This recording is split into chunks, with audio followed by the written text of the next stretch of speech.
నమస్తే సార్. నమస్తే. ఎఫ్ఎంబి అంటే ఏమిటి? దానివల్ల రైతులకు కలిగే లాభాలేంటి?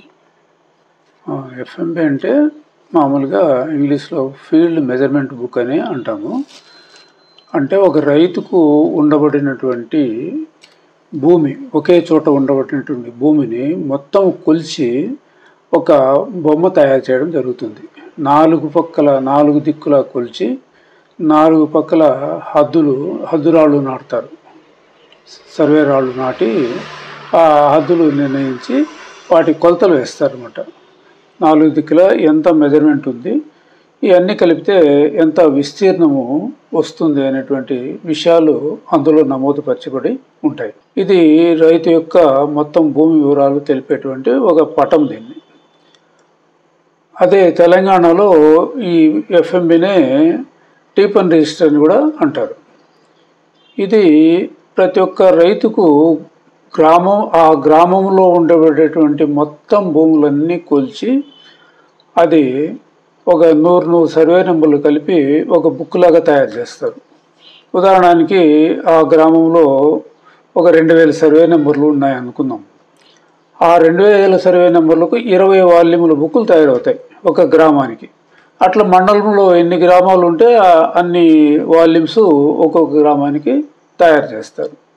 ముఖ్యంగా రైతులకు వచ్చేటువంటి లాభాలు ఏమంటే, అతని భూమి ఏ సర్వే నెంబర్లో ఉంది, ఎంత విస్తీర్ణం ఉంది అనేటువంటి వివరాలు అందులో నమోదు చేయబడి ఉంటాయి. తర్వాత ఈ ఎఫ్ఎంబిలో పటంలో చూపిన విధంగా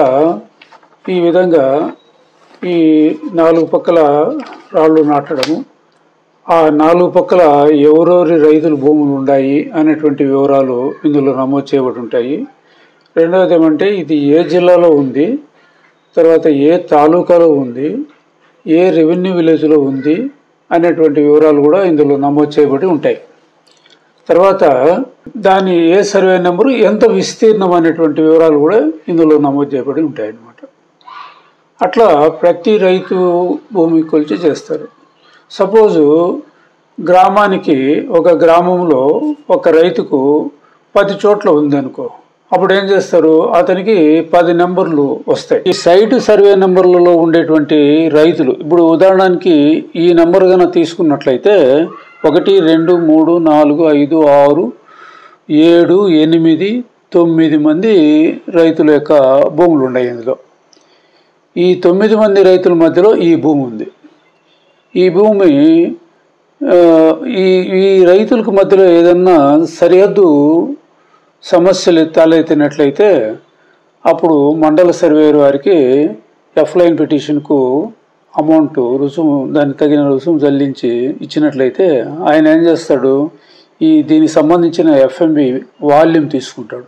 ఆ వాల్యూమ్ 100 కలిపినటువంటి బుక్ తీసుకొని వచ్చి ఆ గ్రామం యొక్క పటం సహాయంతో తీసుకొని అతని సరిహద్దులు చూపడం జరుగుతుంది. ఇదివరలో 100 ఏళ్ళ కిందట 110 ఏళ్ళు అయిపోయింది. అప్పుడు నాటినటువంటి రాళ్ళన్నీ కూడా చాలా పొలాల్లో ఈ రాళ్ళు అనేటివి ఉండవు.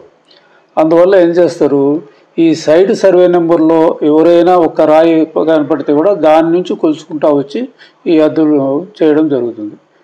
ఎక్కువగా జనరల్గా జరిగేది ఏమంటే, ఈ అన్ని రాళ్ళు ఉంటే ఒక రోజులో పని అయిపోతుంది. అట్లా లేదన్నిటికంటే 1 రోజు 2 రోజులు పడుతుంది ఆయనకు ఆ హద్దులు నిర్ణయించేదానికి, అంత టైం పడుతుంది. తర్వాత ఈ అన్ని కొలిసిన తర్వాత ఒక రైతుకు ఆ గ్రామంలో ఉండబడినటువంటి మొత్తం సర్వే నెంబర్లను కొలిచి మండల రెవెన్యూ కార్యాలయంలో ఉండేటువంటి భూమి హక్కుల రికార్డు అయినటువంటి 1B రిజిస్టర్లో నమోదు చేసి ఆ రైతుకు అన్ని సర్వే నెంబర్లు కలిపి పట్టాదారు పాస్బుక్ ఇవ్వడం జరుగుతుంది. పట్టాదారు పాస్బుక్లో ఏముంటుంది, ఆ సర్వే నెంబర్ ఉంటుంది, యజమాని పేరు ఉంటుంది, ఆ భూమి ఎంత విస్తీర్ణం ఉంది, ఆ భూమి తరి భూమే లేదా మెట్ట భూమే లేదా ప్రభుత్వం ఇచ్చినటువంటి అసైన్మెంట్ భూమే అనేటువంటి వివరాలు అందులో నమోదు చేయబడి అతనికి ఆ విస్తీర్ణం ఎంత శిస్తు అనేటువంటిది కూడా డిసైడ్ చేయబడి ఉంటుంది. కానీ ఈ మెట్ట భూములకు ఇప్పుడు శిస్తు అనేది పూర్తిగా ఎత్తేసినారు, దానికి సమస్య లేదు. అదే అన్నదమ్ముల మధ్య బాగా పరిష్కారం కావాల్సి వస్తే ఆ సర్వే నెంబర్లో అర్ధ భాగం, ఇద్దరు అన్నదమ్ములు ఉంటే 2 భాగాలుగా చేసుకోవాలి అనుకుంటే, ఉదాహరణకి ఆ సర్వే నెంబర్లో సర్వే నెంబర్ 10 అనుకుందాం. 10లో 10 ఎకరాలు విస్తీర్ణం ఉంది అనుకుందాం. ఆ 10 ఎకరాలలో విస్తీర్ణాన్ని ఒక్కొక్క రైతుకు 5 ఎకరాలు దాన్ని సబ్ డివిజన్ చేయాల్సి వస్తుంది. ఆ సర్వే నెంబర్కు ఉండబడినటువంటి సర్వే నెంబర్ 10 ఉంది కదా, 10-1 విస్తీర్ణం 5 ఎకరాలు, 10-2 విస్తీర్ణము 5 ఎకరాలు అనేటువంటిది నమోదు చేసి సబ్ డివిజన్ చేయడం జరుగుతుంది.